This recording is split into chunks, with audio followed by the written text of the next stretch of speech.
中国甲美国拍贸易战，意外互台湾小店接到大订单。最近美国有一笔3亿箱运动鞋的订单，本地是落单予中国，但是即摆是转予台湾中华的社头乡。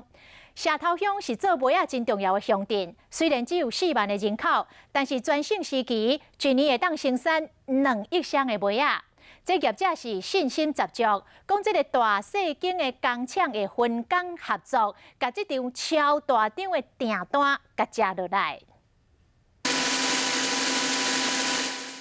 纺织机伫咧运转，生产出一箱五花十色的鞋啊！全台鞋的重点，中华社头虽然是人口4万的小镇，但是外团美国3亿箱的鞋的订单，只有可能转来这个小镇。目前只在询问而已，对吼，那还没有成交。 但是我们会努力去争取啊！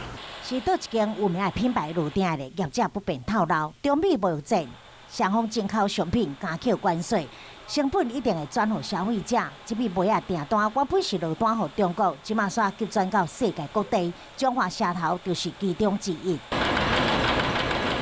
清湖社头有衫做，有巴拉做，鞋仔做，董事长做。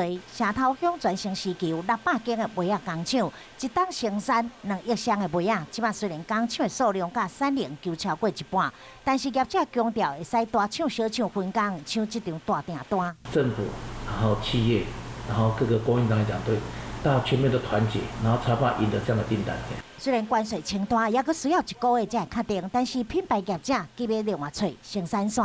中美贸易战，嘛，互台湾渐渐年轻的鞋仔自落出现转机。